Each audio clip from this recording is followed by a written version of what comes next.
Hola, ¿qué tal? Bienvenidos, buenos días, buenas tardes, buenas noches, dependiendo del momento en el que estén viendo este video. Bienvenidos a las puntadas de Vianney. Y bueno, pues vamos a continuar con el libro. Este libro que se llama Las hijas del frío. Vamos a continuar con él. Así que, pues bueno, vamos para allá. Ya saben, tráiganse algo para comer, algo para tomar, algo para pasarla bien en este ratito conmigo. Y pues el libro dice así.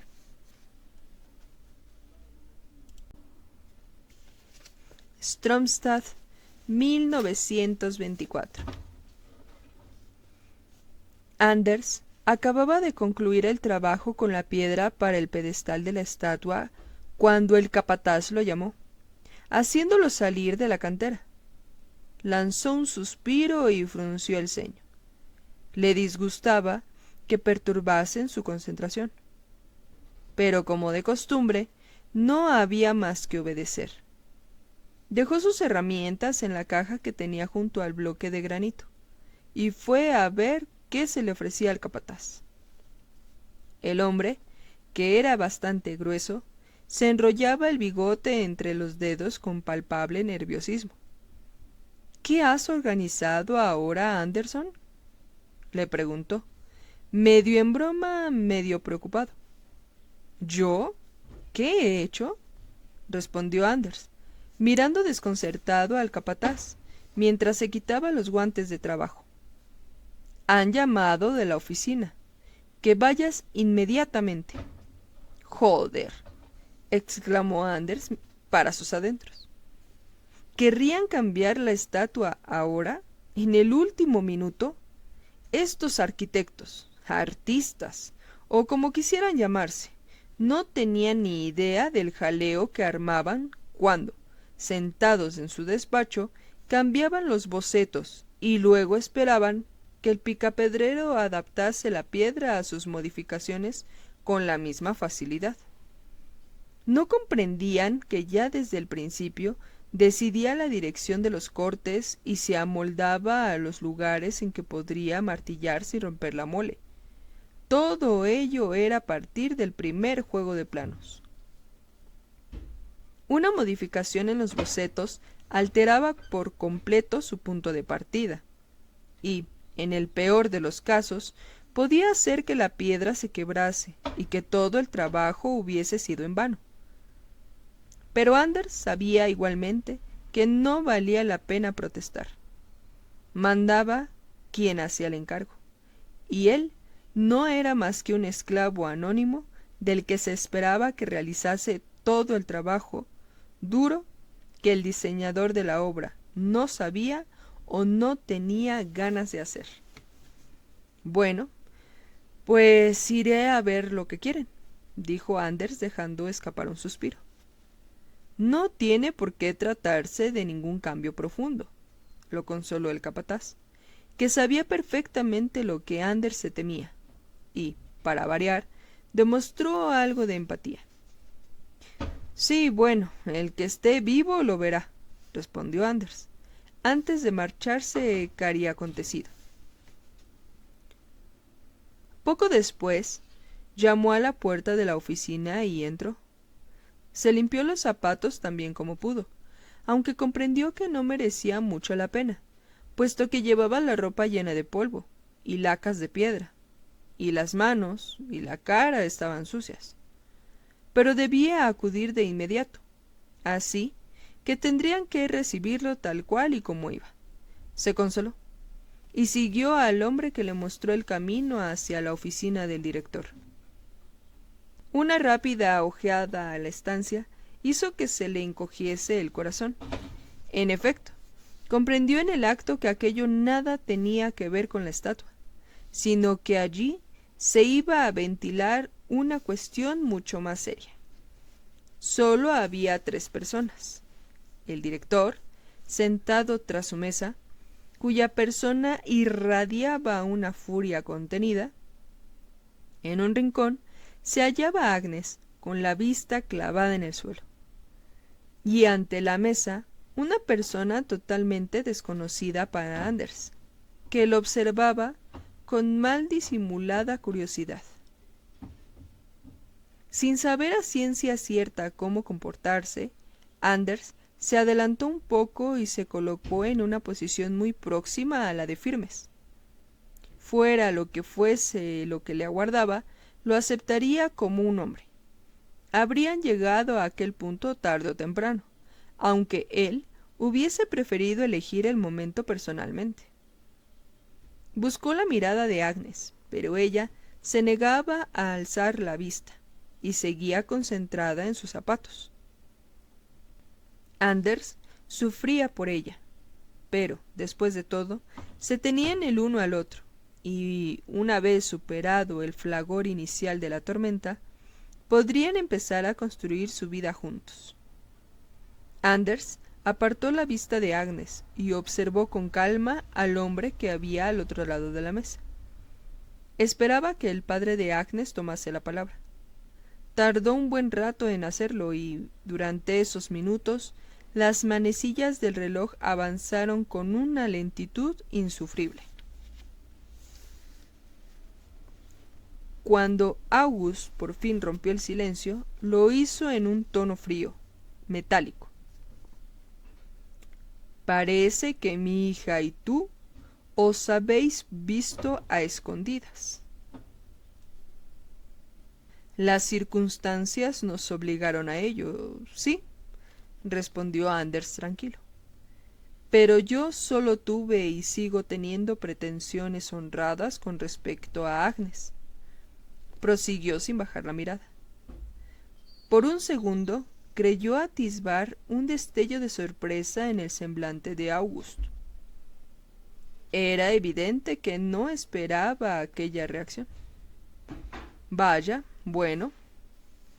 August se aclaró la garganta para ganar tiempo y decidir qué postura adoptar ante tal declaración. Pero enseguida volvió a invadirlo la rabia. ¿Y cómo habías pensado llevar a la práctica esas pretensiones? ¿Una muchacha rica y un pobre picapedrero? ¿Eres tan ingenuo que crees que habría sido posible? Anders vaciló al oír el tono burlón del caballero. ¿De verdad había sido ingenuo?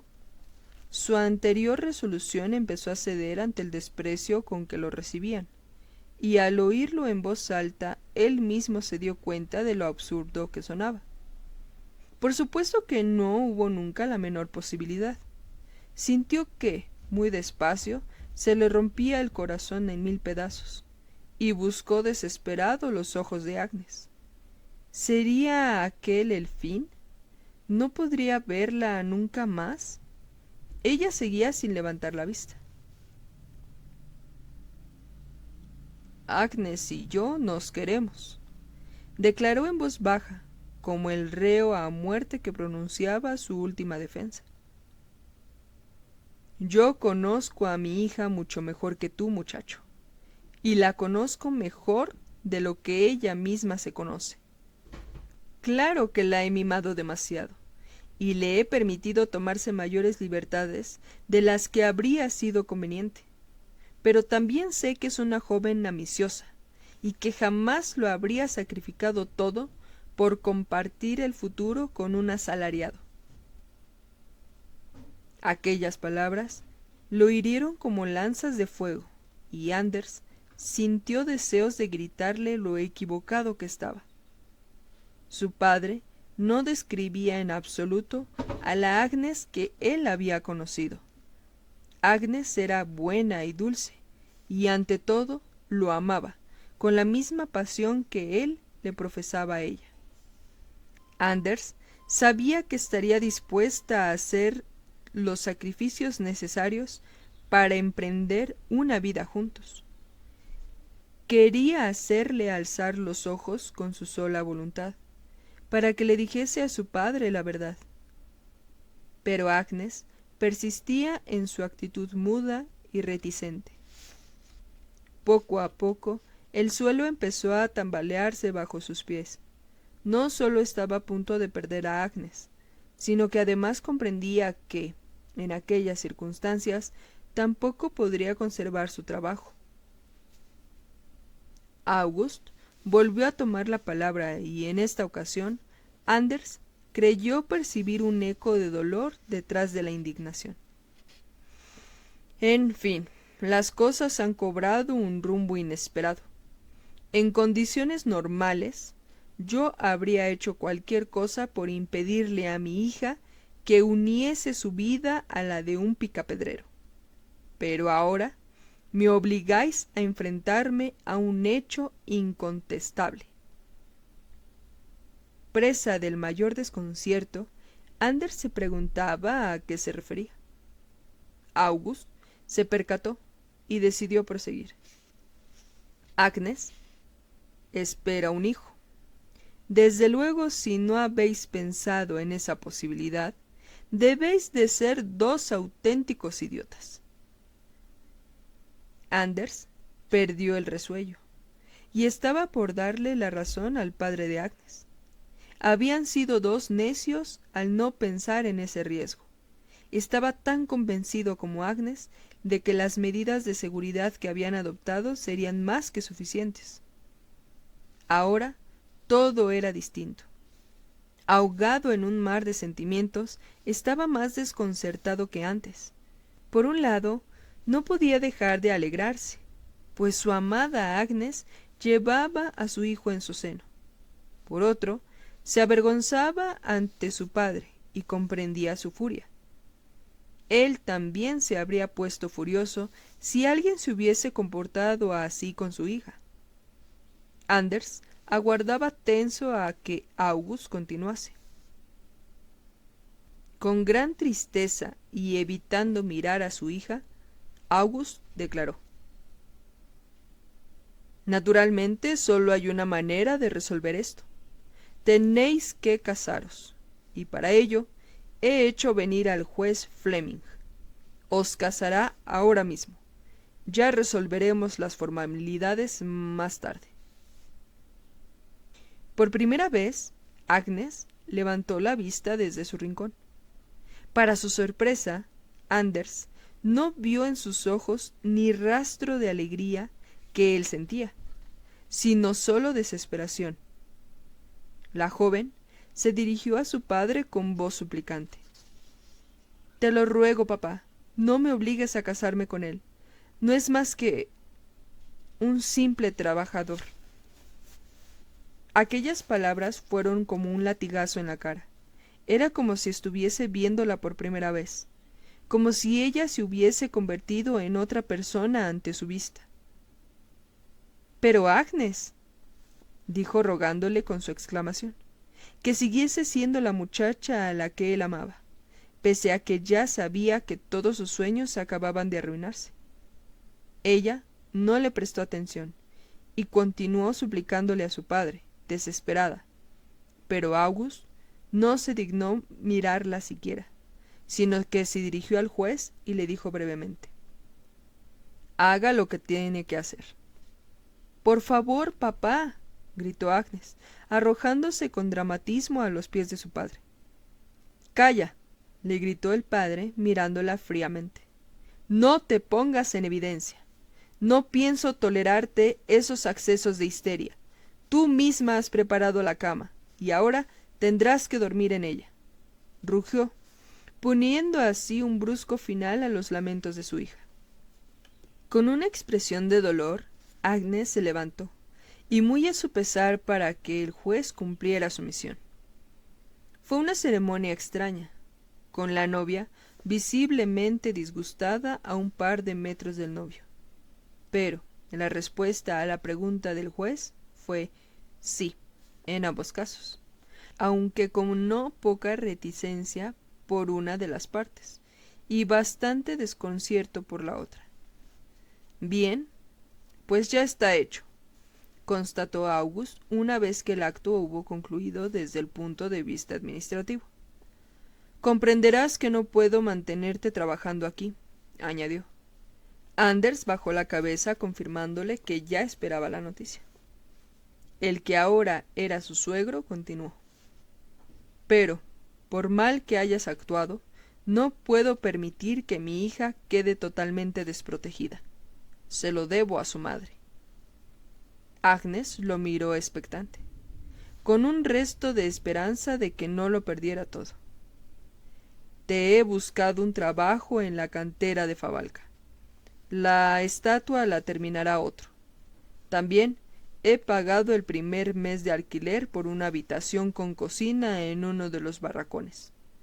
A partir de ahí os las arreglaréis solos. Agnes dejó escapar un grito. Se llevó la mano a la garganta como si se estuviese asfixiando, y Anders se sintió a bordo de un barco a punto de hundirse. Si aún conservaba alguna esperanza sobre su futuro con Agnes, se disipó definitivamente al ver el desprecio con el que la joven lo miraba.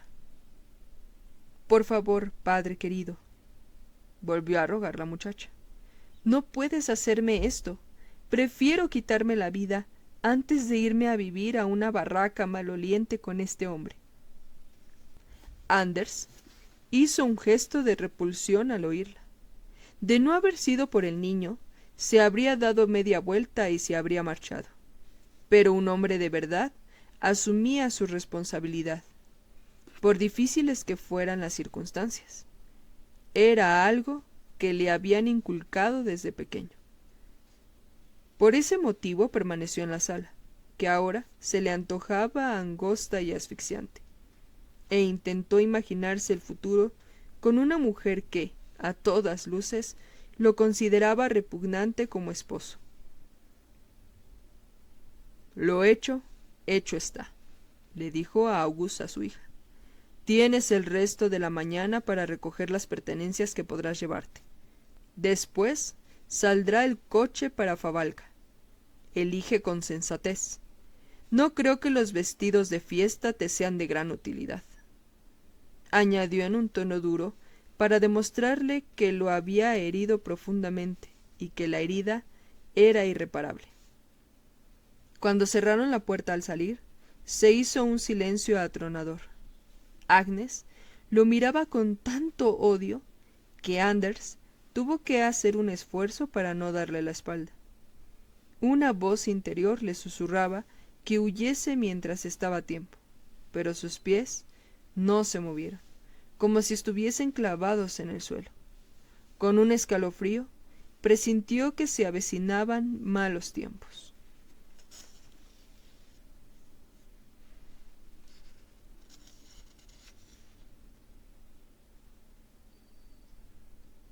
Morgan veía ir y venir a los policías, pero no perdió el tiempo pensando qué habrían ido a hacer a la casa de sus padres. Él no era de los que se ponía a cavilar. Se estiró. Empezaba a hacerse tarde y, como de costumbre, se había pasado todo el día al ordenador. Su madre se preocupaba por su espalda, pero él no veía razón para inquietarse hasta que no llegase el momento. Cierto que empezaba a notar cierta rigidez, pero no sentía ningún dolor, y mientras el problema fuese de apariencia, su cerebro no lo registraba. Para alguien que, como él, no era normal, no importaba si tenía la espalda ligeramente encorvada. Sentirse tranquilo era un placer, y ahora que la niña no estaba, esos momentos de desasosiego habían desaparecido. A él no le gustaba lo más mínimo, ni lo más mínimo. Siempre se presentaba allí a molestar, justo cuando más enfrascado estaba en su trabajo, y, además, no le hacía caso cuando le decía que se marchase. Los otros niños le tenían miedo, y se contemplaban con señalarlo con el dedo a sus espaldas en las contadas ocasiones en que se dejaba ver fuera de las 4 paredes de la cabaña. Pero ella no. Ella se entrometía, reclamaba atención y se negaba a dejarse asustar cuando le gritaba. A veces sentía tal frustración que se levantaba y se ponía a vociferar, tapándose los oídos, con la esperanza de que la niña se marchase. pero ella se reía. Así que era un auténtico placer saber que ya no volvería, nunca más. La muerte le resultaba fascinante. Había algo en su carácter definitivo que le hacía barajar constantemente ideas sobre su realidad y sus formas. Los juegos con los que más les gustaba entretenerse eran los que incluían mucha muerte, sangre y muerte. En alguna ocasión consideró la posibilidad de quitarse la vida, y no tanto porque no quisiera seguir viviendo, sino porque quería ver cómo era estar muerto. Antes contaba esas cosas. Solo a título informativo les dijo claramente a sus padres que pensaba suicidarse, pero a raíz de su reacción optó por guardarse para sí tales reflexiones. Se armó un escándalo y aumentaron las visitas al psicólogo al tiempo que sus padres, o quizá más bien solo su madre, empezó a vigilarlo a todas horas. A Morgan eso no le gustaba. No comprendía por qué todos temían tanto a la muerte. Esos sentimientos extraños que abrigaban los demás parecían concentrarse y multiplicarse en cuanto oían hablar de la muerte. En verdad que no le comprendía. La muerte era solo un estado, igual que la vida. ¿Por qué iba a ser una mejor que otra? Sobre todo le habría gustado estar presente cuando rajaron a la niña. Estar allí, al lado, mirando, ver aquello que los demás consideraban tan aterrador. Tal vez habría encontrado la respuesta si la hubiera visto cuando la abrieron, o tal vez en el rostro de las personas que lo hicieron. A veces se soñaba a sí mismo en un depósito de cadáveres, sobre un frío banco de metal, sin nada que protegiese su cuerpo desnudo. En sus sueños veía relucir el acero justo antes de que el forense hiciese la primera incisión en el pecho. Aunque de eso tampoco hablaba. Entonces pensarían que estaba loco, no solo que era anormal, una etiqueta con la que había aprendido a vivir con los años. Morgan volvió a los códigos del ordenador disfrutando de la paz y del silencio. En verdad que era un placer que la niña no estuviera.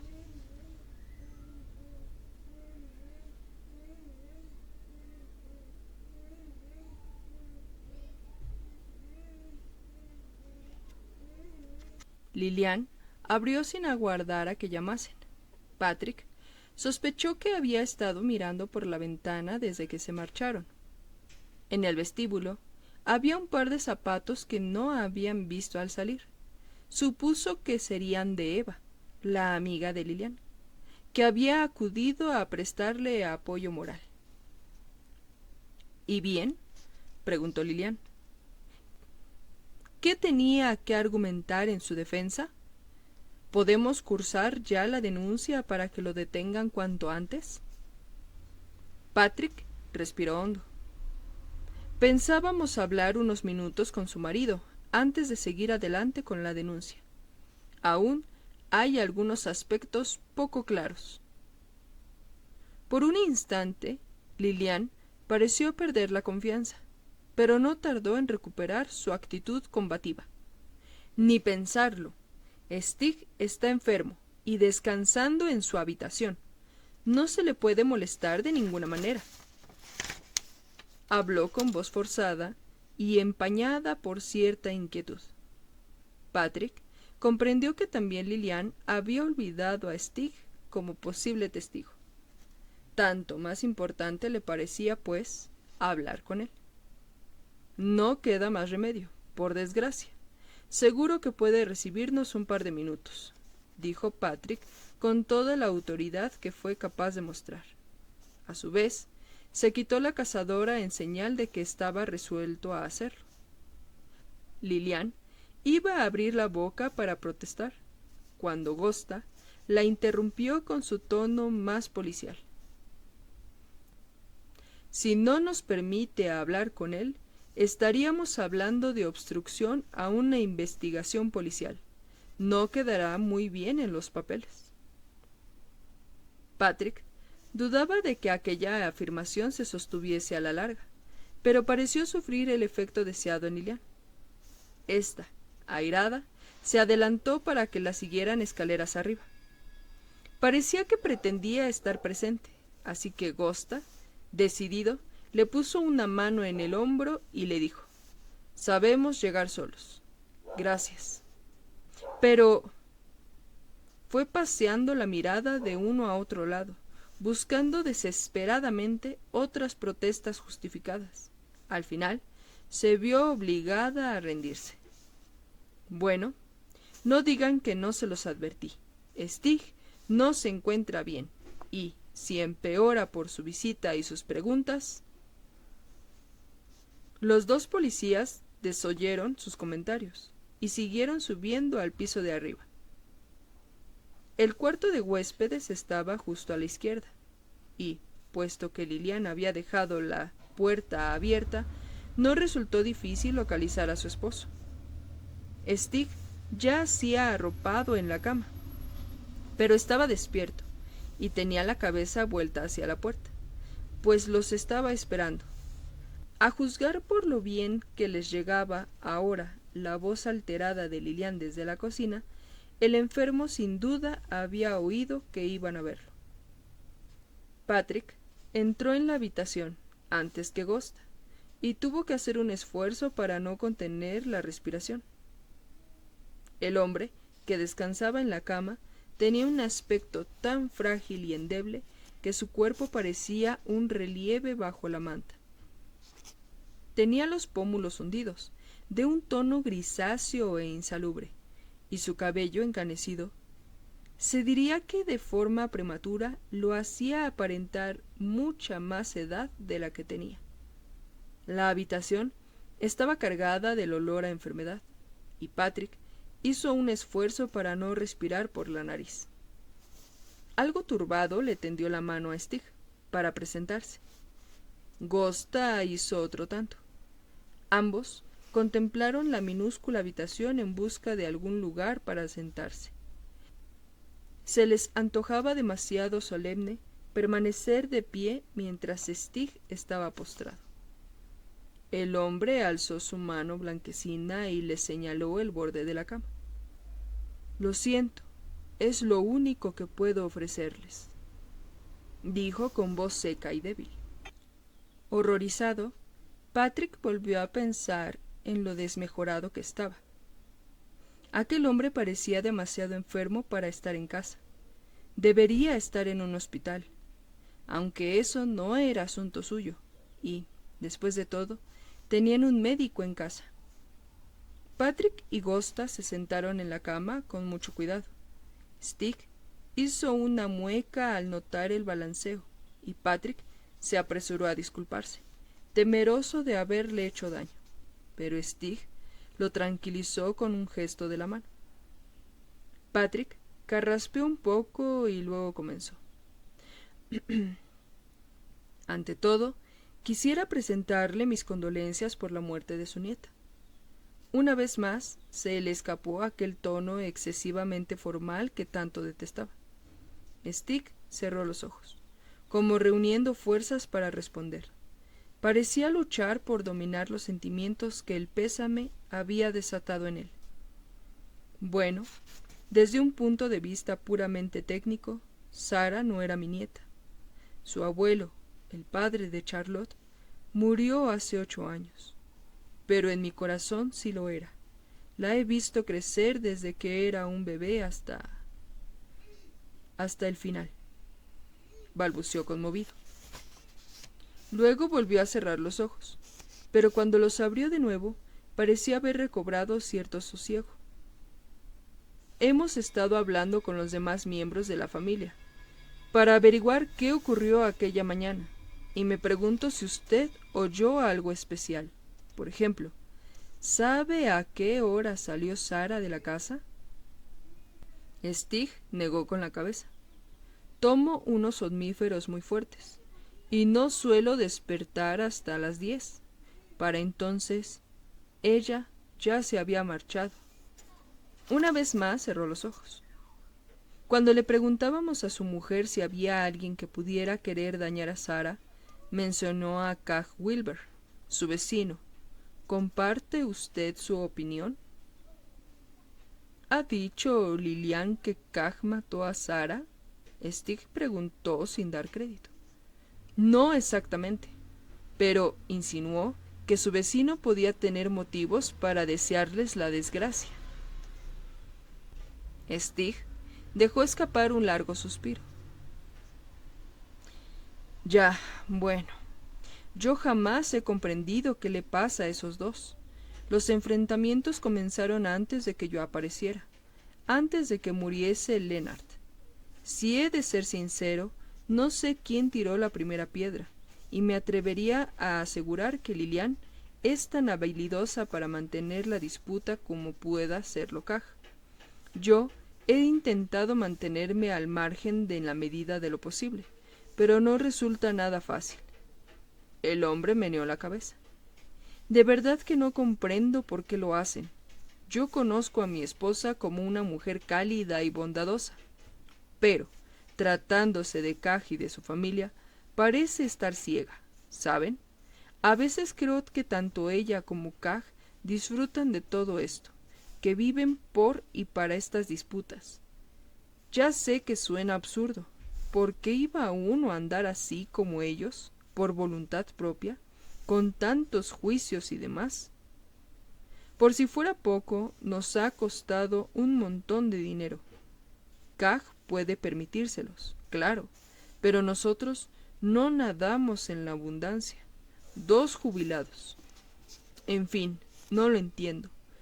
¿Cómo puede gustarle a alguien estar discutiendo así?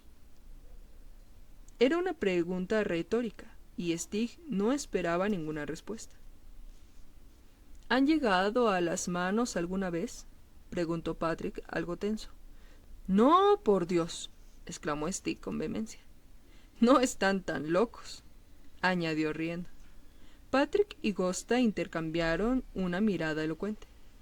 Pero sí que oyó a Kaj venir esta mañana a su casa. Sí, desde luego. No me quedó otro remedio que oírlo, aseguró Stig, con el jaleo que armaron en la cocina. Y Kaj no dejaba de vociferar y de insistir, pero Lilian lo despachó con el rabo entre las piernas. Advirtió mirando a Patrick. La verdad, no comprendo de qué pasta están hechas algunas personas. Quiero decir que, a pesar de las desveniencias que hayan tenido, Kaj podría mostrar algo de compasión, teniendo en cuenta lo que ha ocurrido. Pensando en Sara. Patrick solo pudo admitir para sí que, en efecto, la compasión debería haber sido un rasgo dominante en los últimos días, pero, a diferencia de Stig, él no culpaba solo a Kaj. También Lilian hacía gala de la absoluta falta de respeto por la situación. Una horrible sospecha empezaba a cobrar forma en su cabeza, y con la idea de confirmarla, siguió preguntando. ¿Vio a Lilian después de que Kaj se hubiese ido? Patrick contuvo la respiración. Claro, respondió Stig, pero parecía extrañado por la pregunta. Subió a traerme un té y a contarme lo insolente que había sido Kaj con ella. Patrick empezaba a comprender por qué Lilian pareció ponerse nerviosa al oír que pensaban hablar con Stig. La mujer comprendió que había cometido un error táctico al no contar con su marido. ¿Le notó algo especial?, siguió indagando Patrick. ¿Especial? ¿En qué sentido?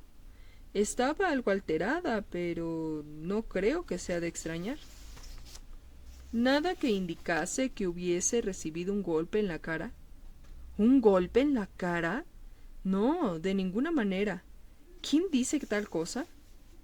Stig parecía desconcertado y Patrick casi sintió pena de él. Lilian sostiene que Kaj la agredió cuando estuvo aquí, y nos ha mostrado algunas lesiones para demostrarlo, en la cara, por ejemplo. Pues después de que Kaj se marchase no tenía ninguna lesión, no lo comprendo. Stig se movió inquieto en la cama, lo que provocó otra mueca de dolor. Patrick Parecía abatido y miró a Agosta, para indicarle que habían terminado. Bien, vamos a bajar a tener una charla con su mujer, dijo, poniendo todo el cuidado que pudo a la hora de levantarse.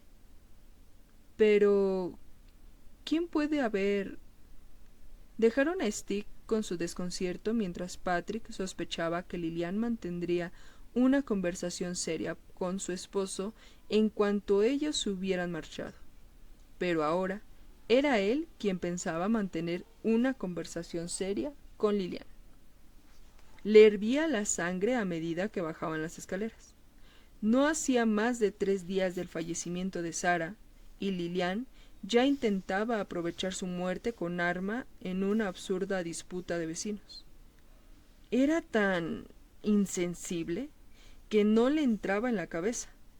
Lo que más lo indignaba era el hecho de que ella hiciese perder a la policía el tiempo y recursos, cuando lo que urgía era concentrarse en encontrar a la persona que había matado a su propia nieta. El simple hecho de no pensar en esas consecuencias era de tal maldad y necedad que no hallaba palabras para describirlo. Cuando llegaron a la cocina, comprendieron por la expresión de Lilian que ya había dado la batalla por perdida. Stig nos ha facilitado una información bastante interesante, dijo Patrick en tono agorero. Eva, la amiga de Lilian, los miraba inquisitiva. Con total seguridad se había tragado la versión de Lilian enterita, pero en pocos minutos tendría ocasión de ver a su amiga en una luz muy distinta. No comprendo por qué se han empeñado en molestar a una persona enferma, pero al parecer la policía no tiene el menor miramiento en los tiempos que corren, barbotó Lilian en un intento fallido de retomar el control. Bueno, no le hemos causado ninguna molestia, aseguró Agosta. Este se sentó tranquilamente en una de las sillas de la cocina, frente a Lilian y Eva, mientras Patrick se sentaba a su lado. Ha sido una suerte que hayamos hablado con él también, porque nos dijo algo sorprendente. Tal vez usted pueda darnos una explicación.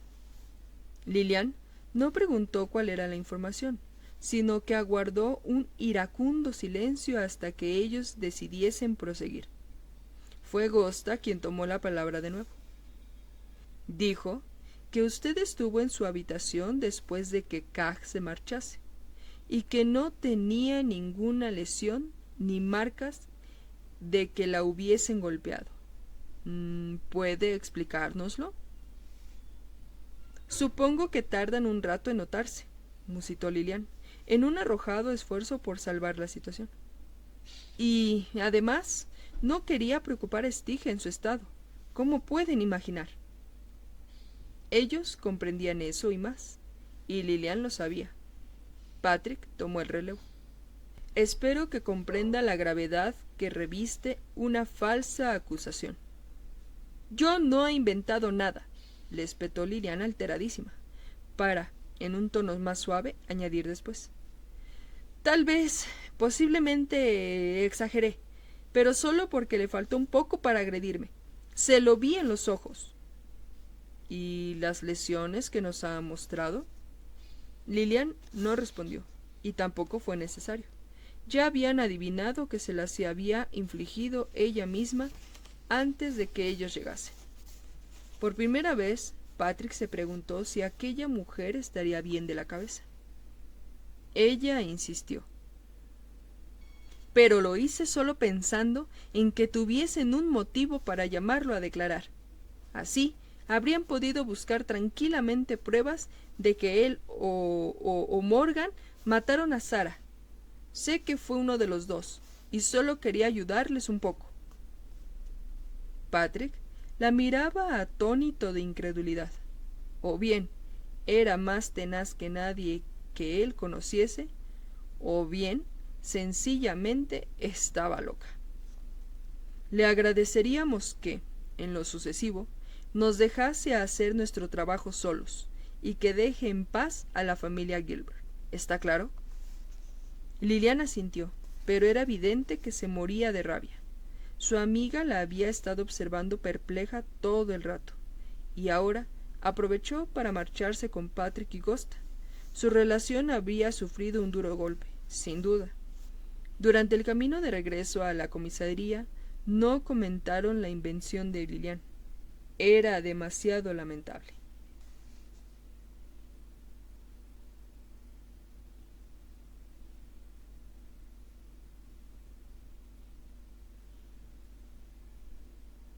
Sintió una punzada de desasosiego. Stig sabía que Lilian se enfadaría, pero no sabía cómo podía haber actuado de otro modo. Cuando ella subió a su habitación, tenía el aspecto de siempre, y, la verdad, no se explicaba cómo ella hubiese dicho que Kaj la había agredido, porque ¿cómo iba a mentir Lilian sobre algo así? Los pasos que resonaban en la escalera le traían ecos de la furia que él temía. Por un instante sintió deseos de taparse con la manta y fingir que estaba dormido, pero se controló. Tampoco sería para tanto. Él solo había dicho la verdad. Lilian debía comprenderlo.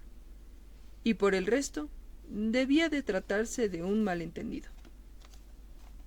Su semblante le dijo más de lo que él habría querido saber. Lilian estaba colérica, y Stig se sintió literalmente reducido a la nada ante sus ojos. Le resultaba muy desagradable verla de aquel humor. No alcanzaba a comprender cómo una persona tan amable y cariñosa como su Lilian a veces era capaz de convertirse en un ser tan intratable. De repente, se preguntó si serían ciertas las insinuaciones de la policía, si Lilian se habría inventado aquella acusación contra Kaj, pero desechó la idea. En cuanto lo aclarasen, sabría lo que había ocurrido en realidad. —¿No puedes tener el pico cerrado nunca? —bramó de pie junto a la cama como si quisiera fulminarlo. —Pero, querida, si solo les dije... —La verdad. ¿Es eso lo que ibas a decir? ¿Que solo les dijiste la verdad? Sí, bueno, pues, qué suerte que exista gente tan íntegra como tú, Stig. Gente recta y honrada a la que no le importa lo más mínimo meter en un lío a su propia esposa. Yo pensaba que estarías de mi lado. Notó una ducha de saliva en la cara. Apenas reconocía el rostro distorsionado que, desde la cama, veía allá arriba. Pero, Lilian, yo siempre estoy de tu parte. Solo que no sabía... ¿Qué no sabías? ¿Sos imbécil? ¿Es que voy a tener que decírtelo todo? Pero tú no me habías dicho nada, y eso serán cosas de policías. Quiero decir que tú no te inventarías una cosa así. Stig luchaba valerosamente por encontrar una especie de lógica en la ira que Lilian dirigía contra él. Entonces advirtió en la cara de su esposa el cardenal que ahora empezaba a adquirir un tono azulado. Aguzó la mirada, interrogándola. ¿Qué es eso que tienes en la cara, Lilian? Esta mañana no lo tenías. ¿Es verdad lo que insinuaba la policía? ¿Te inventaste que Kaj te agredió cuando estuvo aquí? No daba crédito a sus propias palabras, pero vio que Lilian hundía los hombros levemente, y no necesitó más confirmación. ¿Por qué? En nombre de Dios, has hecho algo tan absurdo. Ahora se habían cambiado los papeles. La voz de Stig sonaba firme, y Lilian se desplomó en el borde de la cama, con el rostro oculto entre las manos. No lo sé, Stig. Ahora comprendo lo estúpido que has sido, pero lo único que pretendía era que empezasen a fijarse en serio en Kaj y su familia. Estoy completamente segura de que están implicados de alguna manera en la muerte de Sara. ¿No te he dicho siempre que ese hombre no tiene freno?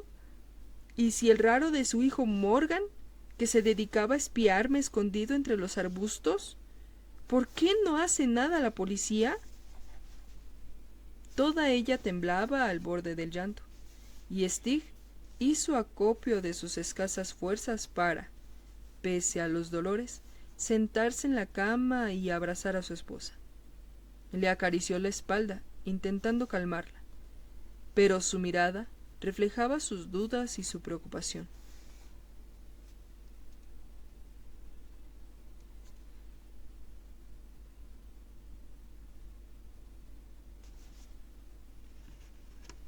Cuando Patrick llegó a casa, Erika estaba sola, cavilando a obscuras.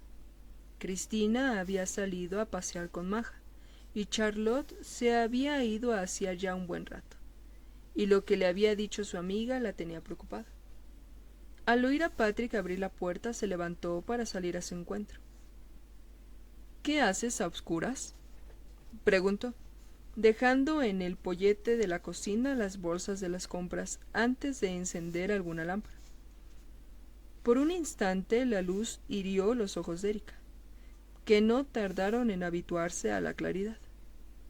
Se dejó caer pesadamente en una de las sillas de la cocina, y lo observó mientras él iba colocando las compras. —¡Qué ordenado y limpio está todo ahora! —exclamó Patrick satisfecho, mirando a su alrededor. —Está bien que mi madre pudiera venir de vez en cuando y echar una mano, ¿no crees? —prosiguió ignorante de la mirada asesina de Erika. —Sí, desde luego, muy bien —dijo ella con tono mordaz—. Debe ser maravilloso llegar a casa y encontrársela limpia y ordenada para variar. —De verdad que lo es —corroboró Patrick, aún inconsciente de que estaba cavando su propia tumba, cada vez más profunda. —Pues entonces podrías hacer por estar en casa de aquí en adelante, a ver si así se mantiene el orden —bramó Erika. Patrick dio un respingo, sorprendido por la subida de volumen, y se dio la vuelta atónito. —¿Qué he hecho para que te ponga así? Erika se levantó y salió de la cocina. A veces era más tonto de lo admisible. Si no lo entendía, ella no tenía fuerzas para explicárselo. Volvió a la penumbra de la sala de estar y se sentó a mirar por la ventana. El tiempo que hacía fuera reflejaba exactamente su estado de ánimo: gris, tormentoso, crudo y frío. Momentos de aparente calma sustituidos de pronto por fuertes vientos racheados. Las lágrimas empezaron a rodar por sus mejillas. Patrick fue a sentarse a su lado en el sofá. —Perdona, qué tonto soy. Ya comprendo que no es fácil estar todo el día en casa con mi madre. Sintió que le temblaba el labio, pero estaba tan cansada de llorar. Le parecía que no había hecho otra cosa durante los últimos meses. Si al menos hubiese estado preparada para esto. Había un contraste tan grande entre la realidad y la embriagada alegría que esperaba vivir en cuanto naciese el bebé. En los momentos de más amargura, casi odiaba a Patrick por no sentirse como ella. Su parte cerebral le decía que era lo ideal, que alguien debía mantener en marcha a la familia, pero también deseaba que, aunque fuese por un instante, él se pusiera en su lugar y comprendiese sus sentimientos. Como si le hubiese leído el pensamiento, Patrick le dijo: «Me gustaría poder cambiarme por ti, te lo aseguro, pero no puedo, de modo que deja ya de ser tan valiente. Y dime cómo te sientes. Tal vez incluso podrías hablar con otra persona, con algún profesional. En el centro de salud seguro que pueden orientarnos». Erika negó vehemente. Seguro que la depresión se le pasaría sola. Tendría que pasarse sola. Además, había quien estaba peor que ella. «Charlotte ha estado aquí», le dijo. «¿Cómo se encuentra?», preguntó Patrick en voz baja. «Mejor, si es que se puede decir algo así». Vaciló un instante, pero se animó a indagar. «¿Habéis avanzado algo?». Patrick se retrepó en el sofá y se quedó mirando el techo. Lanzó un hondo suspiro antes de responder. «No, por desgracia. Apenas sabemos por dónde empezar, y además, la chalada de la madre de Charlotte está más interesada en encontrar armas arrojadizas contra su vecino que en contribuir al desarrollo de la investigación. No nos ha facilitado el trabajo precisamente. ¿Por qué? ¿Qué ha pasado?, preguntó Erika, claramente interesada. Patrick le hizo un breve resumen de los sucesos del día. ¿Tú crees que alguno de los miembros de la familia de Sarah puede estar involucrado en su muerte?, preguntó Erika en voz baja. No me costaría creerlo, aseguró Patrick. Además, todos han dado coartadas verosímiles de dónde estuvieron aquella mañana. ¿Seguro?, inquirió Erika intencionadamente. Patrick estaba a punto de preguntarle qué quería decir cuando oyó que abría la puerta, y vio entrar a Cristina con Maja en brazos. «No comprendo qué habéis hecho con la niña», exclamó irritada. «Se ha pasado llorando todo el camino de vuelta, y no hay manera de hacerla callar. Es lo que pasa cuando la coges en brazos en cuanto empieza a protestar un poco. La estáis malcriando. Ni tú ni tu hermana llorabais así». Patrick interrumpió el discurso cogiendo a Maja. Erika, que sabía que la pequeña tenía hambre, se sentó resignada en el sillón. Se desabrochó el sujetador y extrajo su contenido flácido y empapado en leche. Ya tocaba otra vez.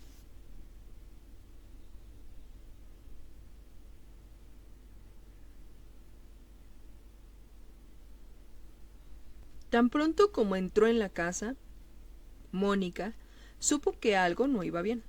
La furia de Kaj flotaba hasta ella como las ondas de sonido por los aires, y enseguida se le acentuó el cansancio que ya arrastraba. ¿Qué sería esta vez? Hacía mucho tiempo que se había hartado de su humor colérico, pero no era capaz de recordarlo de otro modo. Llevaban juntos desde la adolescencia, y tal vez entonces ese humor era algo violento, pero resultaba atractivo. Ya ni se acordaba. Y no es que tuviera importancia. La vida vino como vino. Ella se quedó embarazada, se casaron, Morgan nació y después, un día tras otro. Su vida marital llevaba años muerta, y hacía ya mucho tiempo que ella se había trasladado a su propio dormitorio.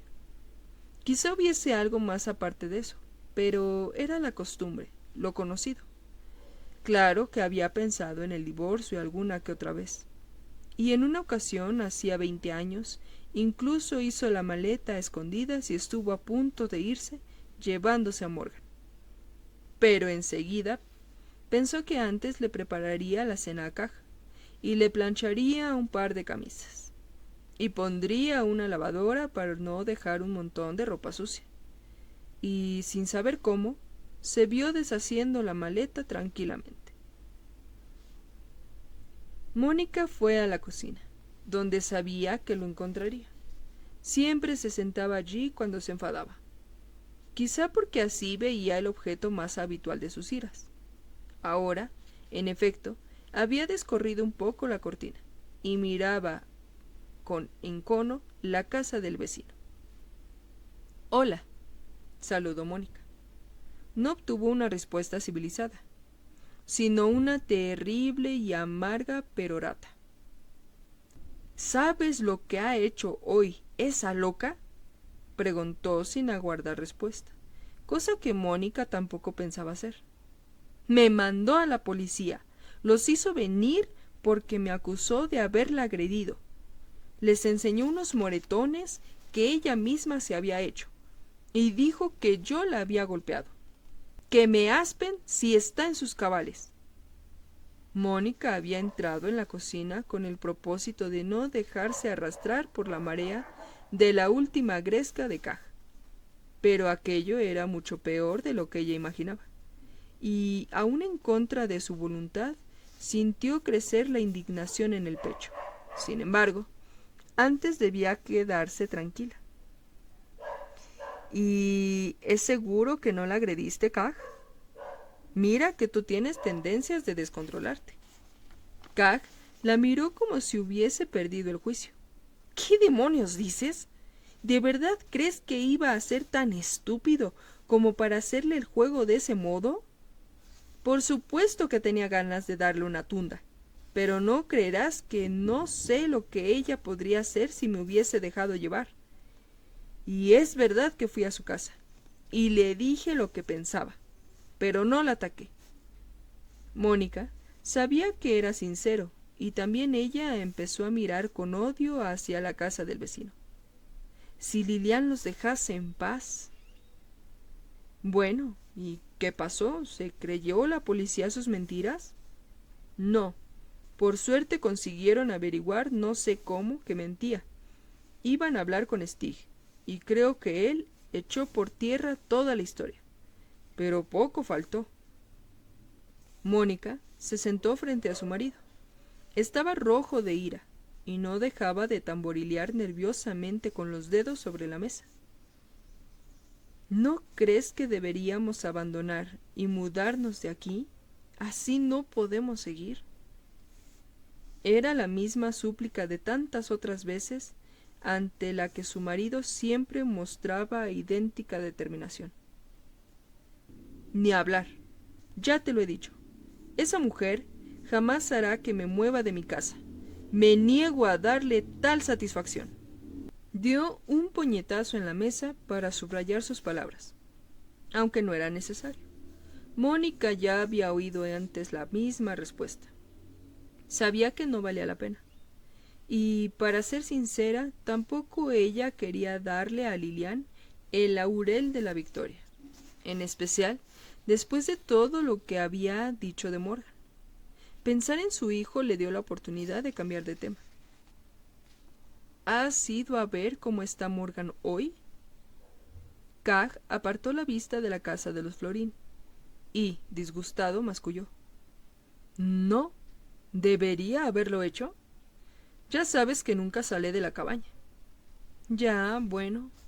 Pensé que quizás habrías ido a saludarlo y a preguntarle cómo está.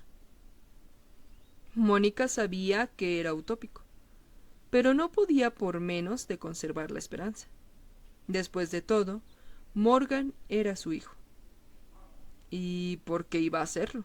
Farfulló Cag. Si quiere compañía, que venga aquí, dijo poniéndose de pie. Bueno, ¿vamos a cenar hoy o no? Sin decir nada, Mónica también se levantó y se puso a preparar la cena. Hacía unos años hubiera pensado que Cag habría podido preparar la cena, puesto que estaba en casa. Ahora ni se le pasaba por la cabeza. Todo era como siempre, y así seguiría. Favalca, 1924. No se dijeron ni una palabra durante el viaje a Favalca. Después de tantas veladas juntos, después de haberse susurrado al oído noche tras noche, ahora no tenían una sola palabra que decirse. Al contrario, estaban tensos como soldaditos de plomo, mirando al frente, cada uno perdido en sus propias cavilaciones. Agnes sintió que el mundo se derrumbaba a su alrededor. ¿De verdad se había despertado aquella misma mañana en la gran cama de su hermosa habitación, en la flamante mansión en la que había vivido toda su vida? ¿Cómo era posible que ahora se viese en el tren, con una maleta en las rodillas, camino a una vida de miseria con un hombre del que ya no quería saber nada? Apenas soportaba tenerlo delante. En un momento del viaje, Anders hizo un intento de consolarla tomándola de la mano, pero a ella lo rechazó asqueada y esperaba que no volviese a intentarlo. Cuando, varias horas más tarde, se detuvieron ante el barracón que sería su hogar común, Agnes se negó a bajar del coche en un primer momento. Se quedó allí, incapaz de moverse, paralizada ante la suciedad que la rodeaba, y el griterío de los mocosos mugrientos que correteaban curiosos alrededor del coche. Simplemente aquella no podía ser su vida. Por un instante estuvo intentada a pedirle al cochero que la llevase de nuevo a la estación del ferrocarril. Pero comprendió que era una empresa imposible. ¿A dónde iría? Su padre le había dejado más que claro que no quería saber nada de ella, y servir en algún sitio era una idea que no habría considerado siquiera, aun sin estar embarazada. Se le habían cerrado todas las puertas, salvo la que conducía a aquella sucia y ruinosa casa.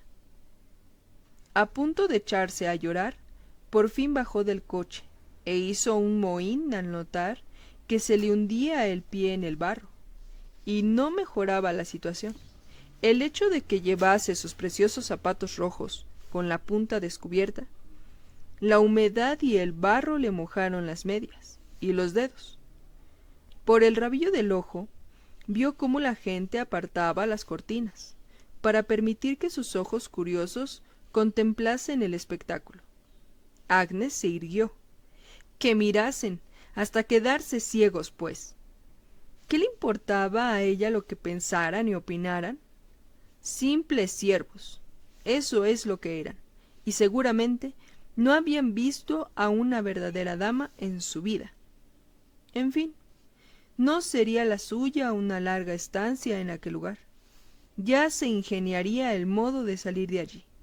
Jamás se había visto ante una situación de la que no pudiese salir con sus encantos o con sus mentiras. Resuelta, tomó la maleta y fue trastabillando hasta el barracón.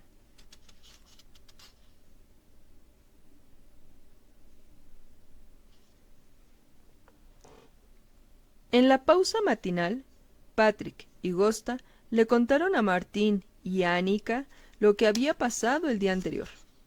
Ernest no solía aparecer antes de las 9 de la mañana, y Mellberg consideraba que compartir los descansos con el personal podía minar su imagen de jefe, de modo que se quedaba en su despacho.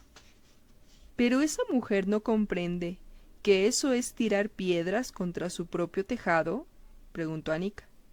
Debería estar más interesada en que os concentrarais en buscar al asesino en lugar de seguir con esos líos, continuó, como un eco de lo que Patrick y Gosta se habían dicho el día anterior. Patrick meneó la cabeza y añadió: no entiendo si lo que le pasa es que no ve más allá de sus narices o si sencillamente está loca. Pero lo mejor es que lo olvidemos. Con un poco de suerte, logramos infundirle cierto temor ayer, así que no volverá a hacerlo. ¿Tenemos algo más con lo que seguir adelante? Nadie dijo una palabra. La ausencia de pruebas y de pistas con las que trabajar era alarmante. ¿Cuándo dijiste que tendríamos los resultados del Instituto Forense?, preguntó Anica, rompiendo el tenso silencio reinante. El lunes, respondió Patrick. ¿La familia está totalmente libre de sospecha?, quiso saber Gosta, que los observaba a todos sin dejar de beber café. Patrick recordó de pronto el extraño tono de Erika la noche anterior, cuando él sacó a relucir las coartadas de la familia. Además, había algo a lo que él había estado dándole vueltas. Ahora solo faltaba saber de qué se trataba. Por supuesto que no, contestó. La familia siempre se encuentra entre los sospechosos, pero no hay nada concreto sobre lo que indagar. ¿Cómo son sus coartadas?, preguntó Anica. La joven se sentía, por lo general, bastante al margen de las investigaciones, por lo que solía agradecer los momentos en que tenía la posibilidad de enterarse de lo que pasaba con más detalle. Verosímiles, pero por comprobar aún, diría yo, respondió Patrick, antes de levantarse para ir a la cocina por más café. Charlotte se pasó la mañana acostada en la planta baja, pues tenía una crisis de migraña. Stig también estaba dormido, según él mismo dice. Se había tomado un somnífero y no tenía ni idea de lo que pasó. Lilian estaba en casa cuidando al pequeño Alvin, y despidió y vio salir a Sara. Y Niklas estaba en el trabajo. Es decir, que la mayoría de ellos no tiene una coartada segura, dijo Anika secamente. Tienes razón, opinó Gosta. Hemos tenido muchos reparos a la hora de emplearnos duro con ellos, pero sus datos son cuestionables. De eso no cabe duda. Aparte, de Niklas, nadie puede confirmar su coartada. ¡Eso! Eso era lo que había estado corroyendo el subconsciente. Patrick empezó a caminar nervioso de un lado a otro. No es posible que Niklas estuviese en su trabajo. ¿No lo recuerdas?, le preguntó a Martín, que lo miraba sin comprender. No hubo forma de localizarlo aquella mañana, y tardó casi 2 horas en aparecer en su casa.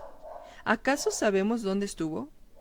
¿Y por qué mintió después diciendo que estaba él en el centro médico?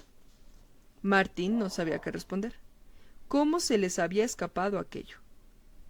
¿No deberíamos interrogar también a Morgan, al hijo del vecino? Sea verdad o no, hay una serie de denuncias presentadas contra él, por merodear y fisgar por las ventanas, para ver a Lilian desnuda, según la información. Aunque vete tú a saber por qué alguien querría ver algo así, dijo Gosta, dando otro sorbo de café al tiempo que los miraba maliciosamente. Esas denuncias son muy antiguas, y, como tú insinúas, no habrá mucho de verdad en ellas, especialmente después de lo que ocurrió ayer. Patrick olía su propia impaciencia. No estaba muy seguro de querer perder el tiempo indagando en las mentiras de Lilian, ni en las antiguas ni en las nuevas. Por otro lado, ya hemos constatado que no tenemos demasiado con lo que trabajar. Apuntó Gosta con las palmas de las manos extendidas.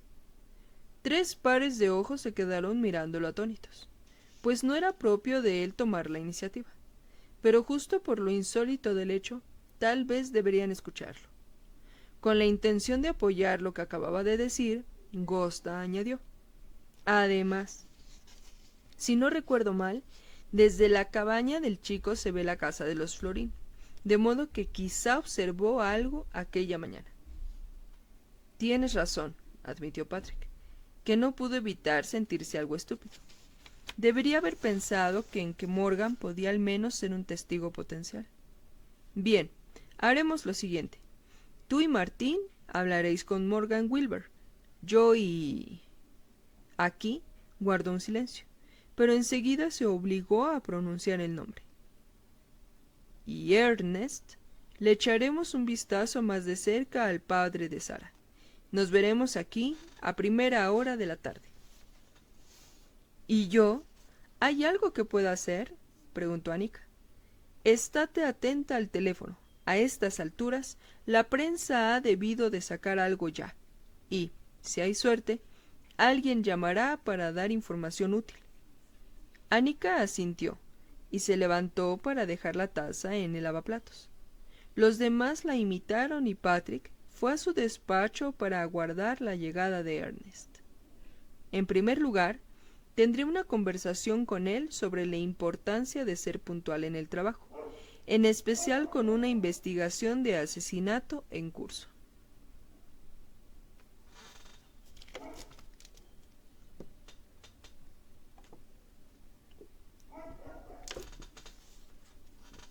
Melber sentía que el destino se acercaba a pasos agigantados. Solo quedaba un día. La carta seguía en el primer cajón. No había osado volver a mirarla. Además, se la sabía de memoria. Le sorprendía que los sentimientos que abrigaba fuesen tan contradictorios. Su primera reacción había sido de ira, desconfianza y furia. Pero poco a poco también empezó a abrigar una esperanza. Y dicha esperanza lo sorprendió por completo. Siempre había considerado que su vida era casi perfecta, al menos hasta que lo trasladaron a aquel agujero. A partir de ahí, se vio obligado a admitir que le había ido un poco cuesta arriba, pero aparte del ascenso del que se consideraba merecedor, no creía que le faltase nada. Claro que la vergonzosa historia de Irina le proporcionó motivos para pensar que quizá deseara más cosas en la vida, pero no tardó en echar al olvido a aquel episodio sin importancia. Para él, siempre había sido una cuestión de orgullo, no necesitar de nadie. La única persona con la que había tenido una relación íntima y con la que quería tener una relación íntima era su querida madre, y ella ya había dejado este mundo. Pero aquella carta significaba que las cosas tal vez pudieran cambiar. Sentía su respiración pesada y dificultosa, y también una mezcla de miedo y de impaciente curiosidad. Por un lado, quería que aquel día pasara cuanto antes para que la incertidumbre de hoy se viese sustituida por la certeza de mañana. Sin embargo, al mismo tiempo quería que el día pasara tan despacio que casi se detuviese. Alguna vez consideró la posibilidad de ignorarlo todo, arrojar la carta a la papelera y esperar que el problema se resolviera solo. Pero sabía que no funcionaría. Con un suspiro, puso los pies sobre la mesa y cerró los ojos. Mejor sería esperar pacientemente y ver qué traía el día de mañana.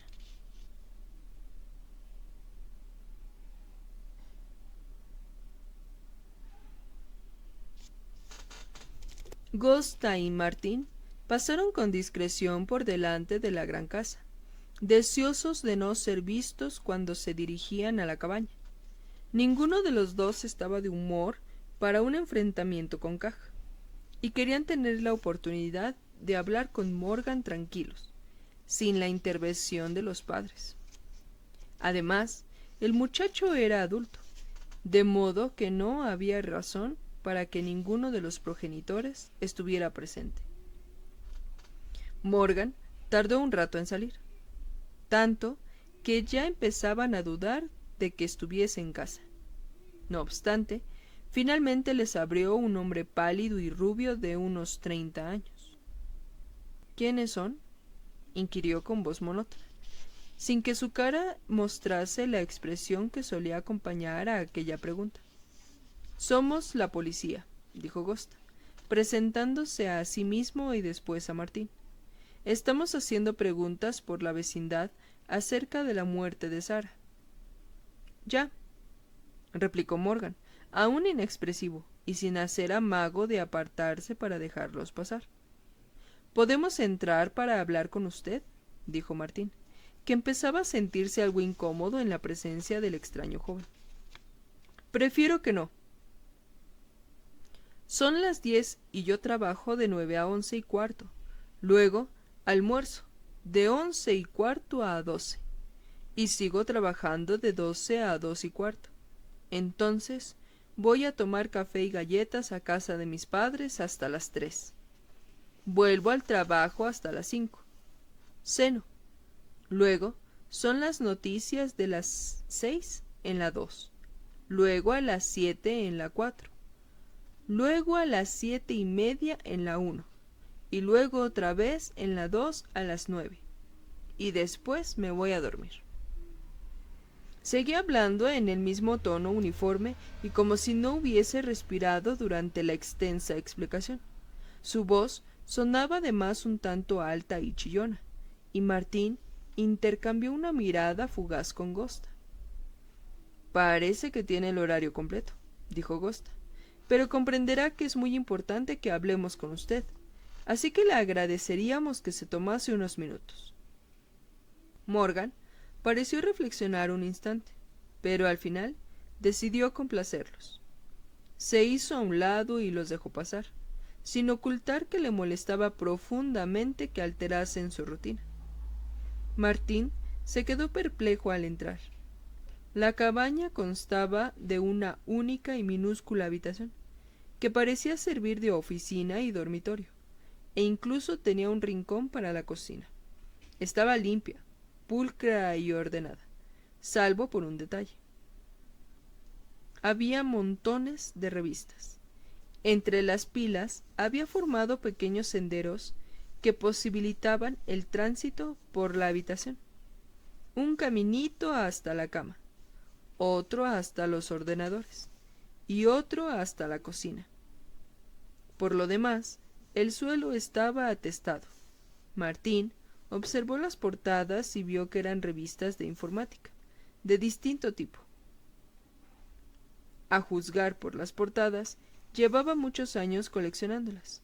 Algunas parecían nuevas, mientras que otras tenían muchos años de uso. ¿Le interesa la informática?, comentó Martín. Morgan lo miró sin responder a tal obviedad. ¿A qué se dedica?, preguntó Ghost, para romper el molesto silencio que reinaba en el ambiente. Hago juegos de ordenador. Fantasía más que nada, respondió Morgan antes de dirigirse hacia las computadoras, como buscando refugio. Entonces Martín se dio cuenta de que caminaba con movimientos nerviosos y torpes. Estuvo a punto de tirar alguna de las pilas de revista, junto a las que pasaba. Pero, de alguna manera, logró evitarlo, y finalmente pudo sentarse sin incidentes ante uno de los ordenadores. Morgan miraba inexpresivo a Martín y a Agosta, que, desconcertados, seguían de pie en medio del desorden, preguntándose cómo continuar con el interrogatorio de aquel extraño individuo. Resulta difícil dar con lo que era, pero algo raro tenía. ¡Qué interesante!, exclamó Martín. Yo siempre me he preguntado cómo se crean todos esos mundos fantásticos. Quienes lo hacen deben tener una imaginación portentosa. Yo no invento los juegos. Los hacen otros y yo los codifico. Yo tengo Asperger, añadió Morgan secamente. Martín y Gosta intercambiaron otra mirada aún más desconcertados. ¿Asperger?, repitió Martín. Lo siento, no sé lo que es. No, la mayoría no sabe lo que es, aseguró Morgan. Es una forma de autismo en la que por lo general tienes un nivel de inteligencia entre normal y muy alto. Yo lo tengo alto, incluso muy alto, añadió impasible sin hacer valoración alguna. A los que tenemos Asperger nos cuesta entender cosas como las expresiones de la cara, la comparación, la ironía y los tonos de voz, y eso nos dificulta la integración social.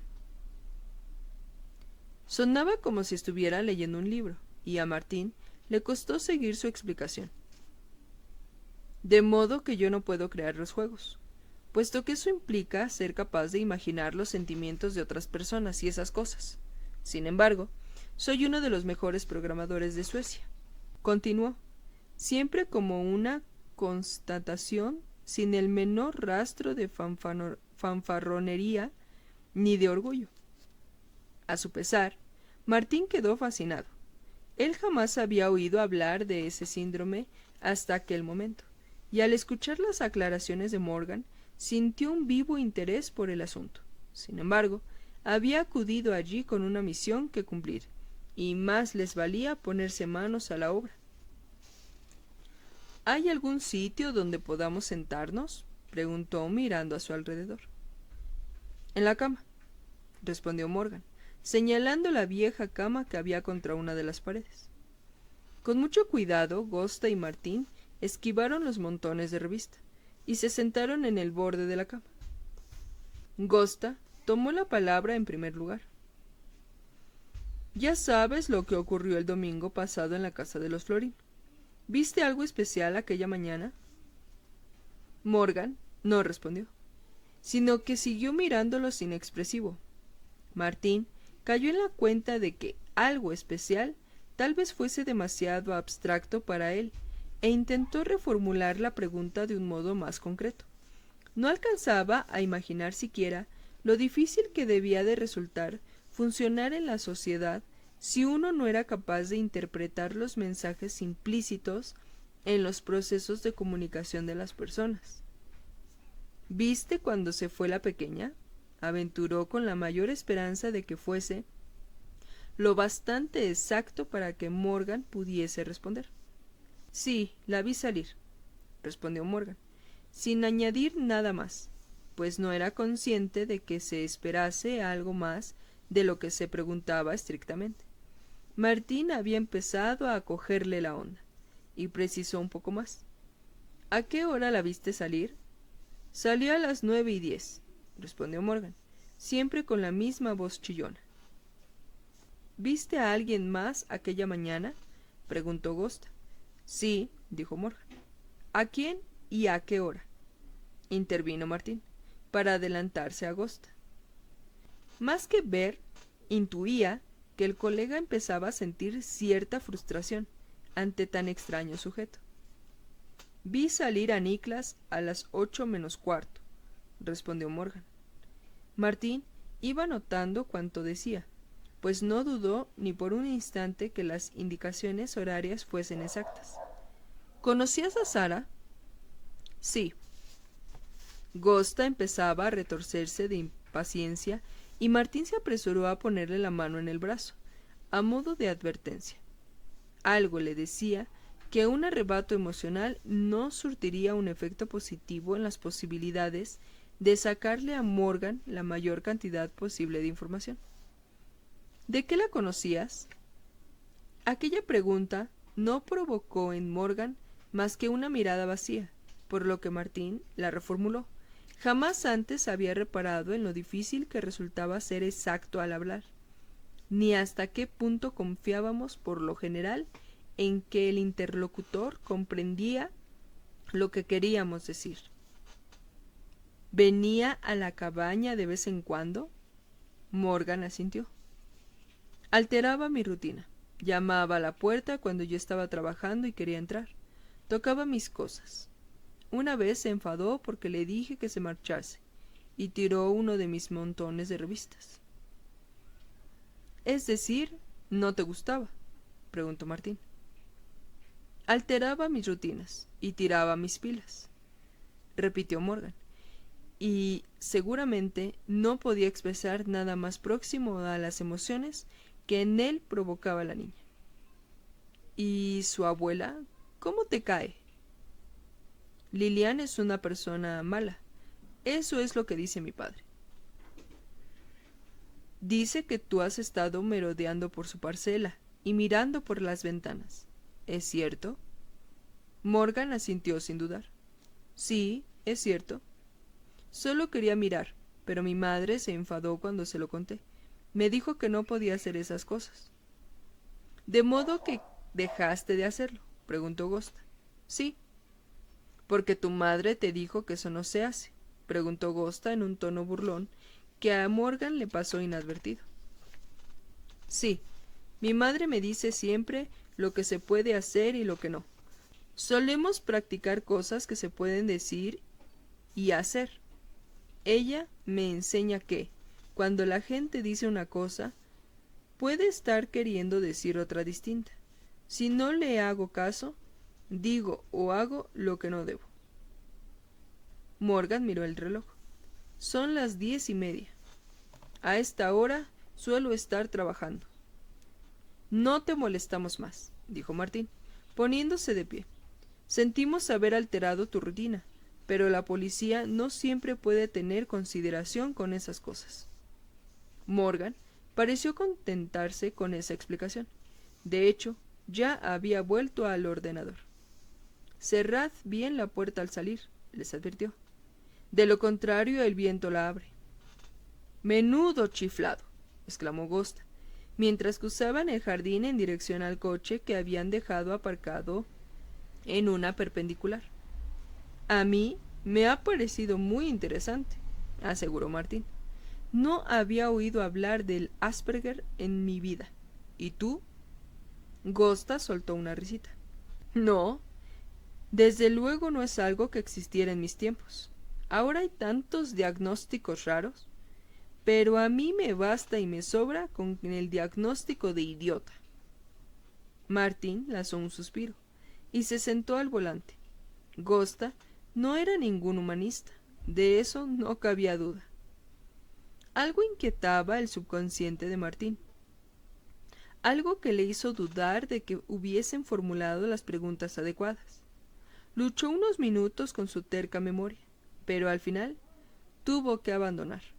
Serían figuraciones suyas.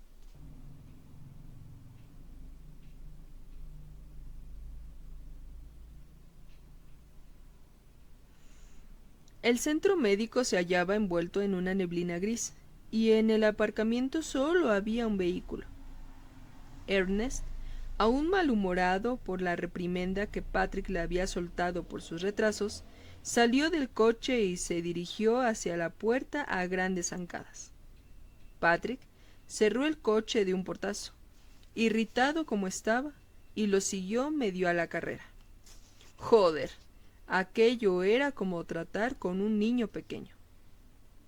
Pasaron por delante de la ventanilla de la farmacia y giraron a la izquierda, hacia el centro de salud. No vieron a nadie y se oía el eco de sus pasos en el pasillo. Por fin se cruzaron con una enfermera a la que le preguntaron por Niklas. La mujer les informó de que estaba con un paciente, pero terminaría en 10 minutos. Los invitó a sentarse. A Patrick le resultaba fascinante lo similares que parecían ser las salas de espera de todos los centros de salud. Los mismos muebles de madera, tan aburridos y con la misma tapicería horrenda, las mismas reproducciones absurdas en las paredes y las mismas revistas de siempre.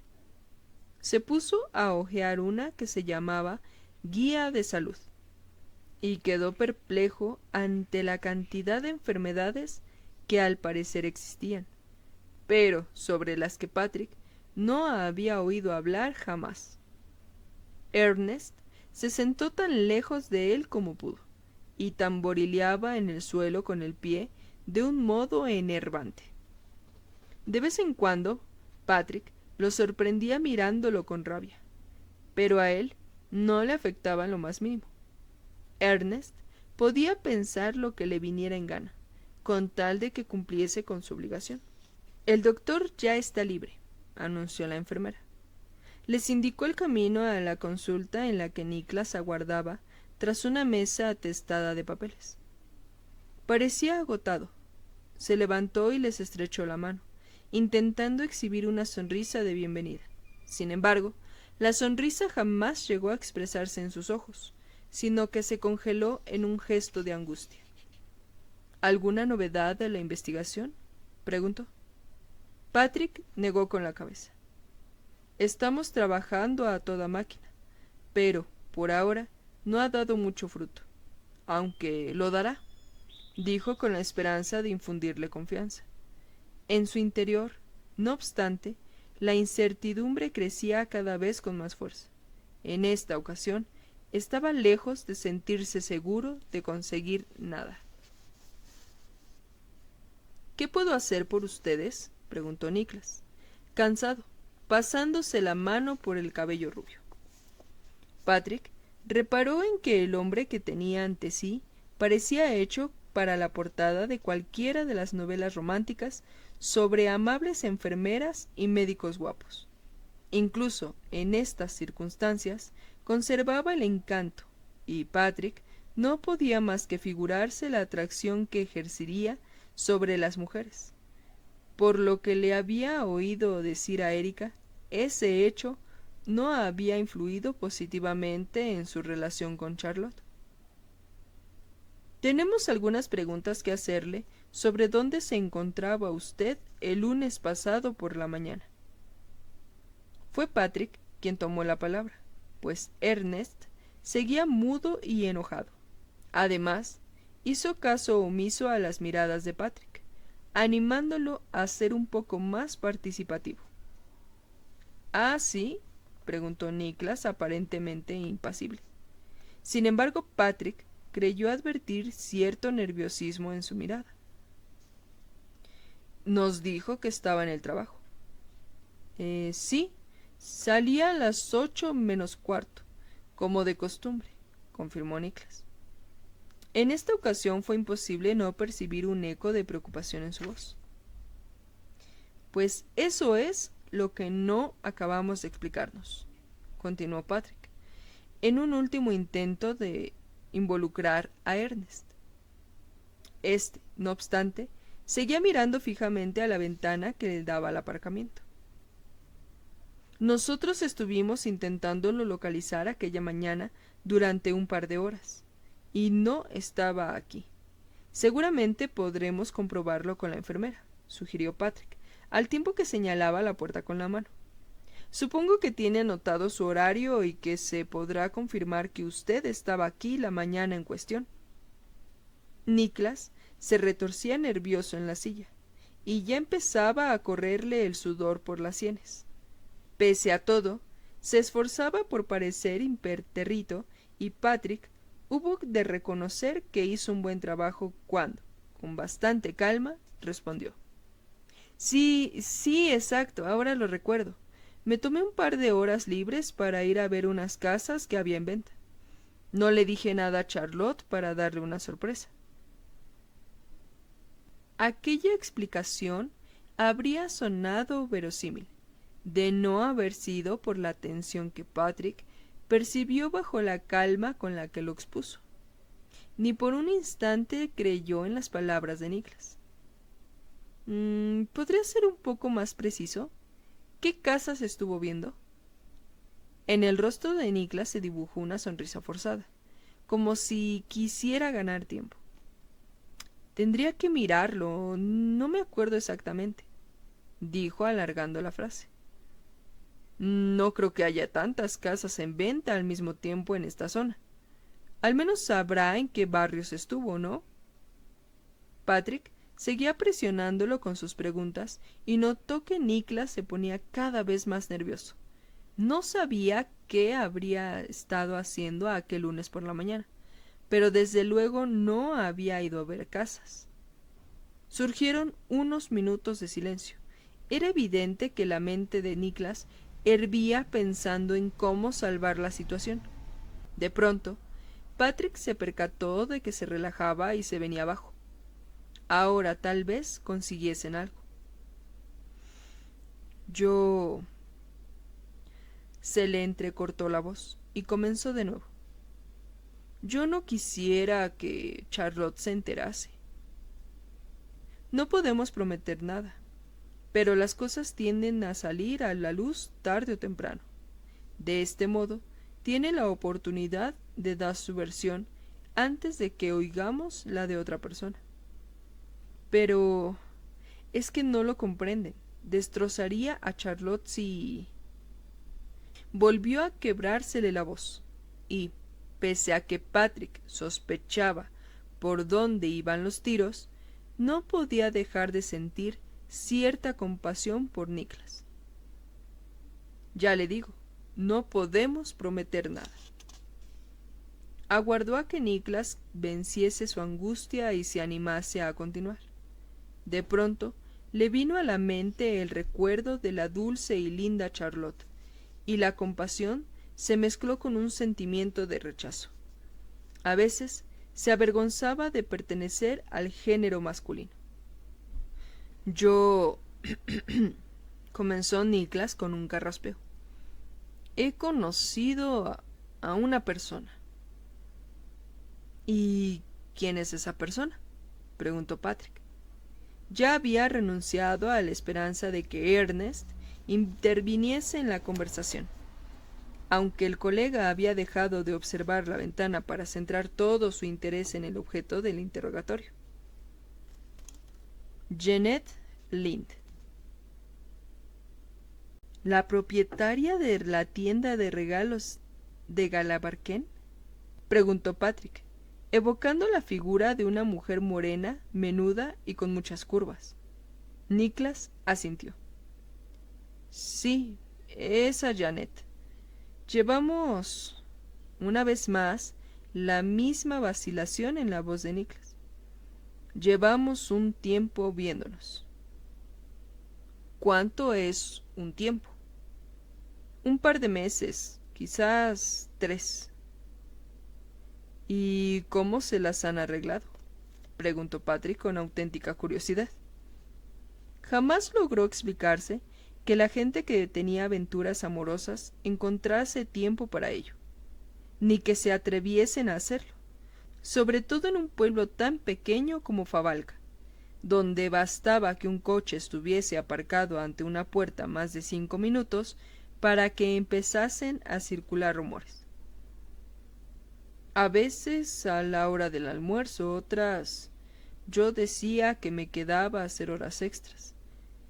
En alguna ocasión aducía una visita urgente a casa de un enfermo. Patrick tuvo que contenerse para no darle una bofetada, pero los sentimientos personales no tenían cabida en aquellas circunstancias. Estaban allí para aclarar la cuestión de su coartada.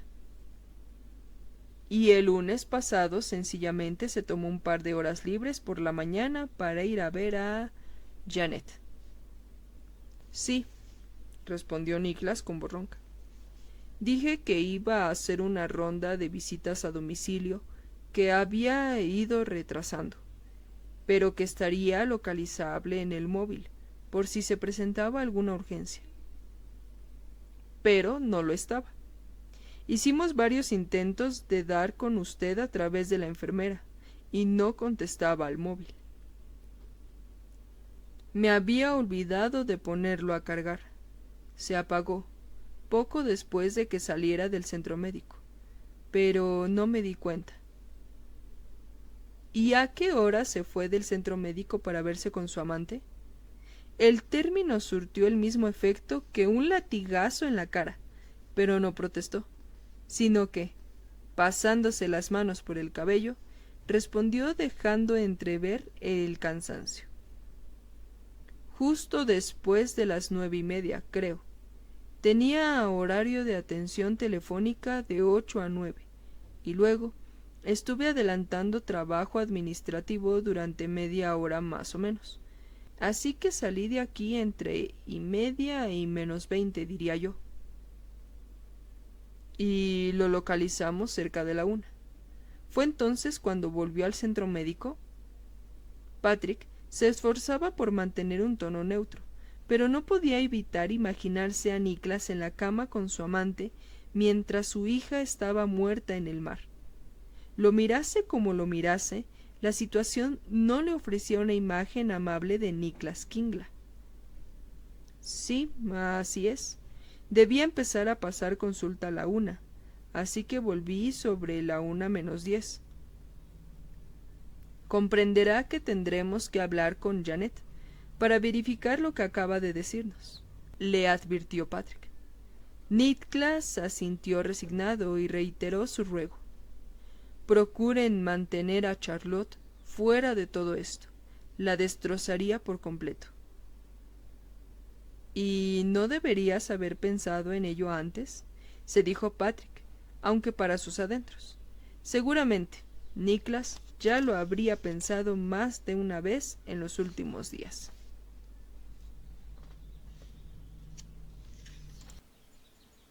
Y bueno, pues hasta aquí llegó el video de hoy. Qué capítulos, ¿verdad? No sé si ya se los había comentado, creo que sí. Ya estamos por llegar a la mitad del libro, lo cual es bastante bueno. Me gusta mucho cómo se va dando toda la historia. Ya por fin vimos dónde estaba Niklas, que no sé ustedes, pero yo ya lo esperaba. Y lo que sí no me deja de sorprender es Agnes, cómo cambió su vida tan radicalmente. Y pues bueno, vemos esta decisión de su padre.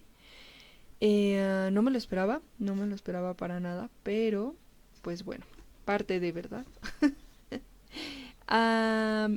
Y ya que hemos llegado, si es que has llegado hasta este momento del video, te invito a dejar un emoji. Vamos a continuar con los emojis. Y en esta ocasión te pediré un corazoncito morado. Vamos a poner un corazoncito morado. Y si es que llegaste hasta aquí, pues bueno, te invito a que pases a dejarlo por ahí en los comentarios. Y cualquier otra cosa que tengas con respecto a lo que pienses de la historia. La verdad es que a mí sí me está gustando bastante. Espero que a ustedes también. Y pues bueno, ahora sí, ya saben, vámonos despidiendo y cuidémonos mucho, bordemos aún más y hasta el próximo video. Bye.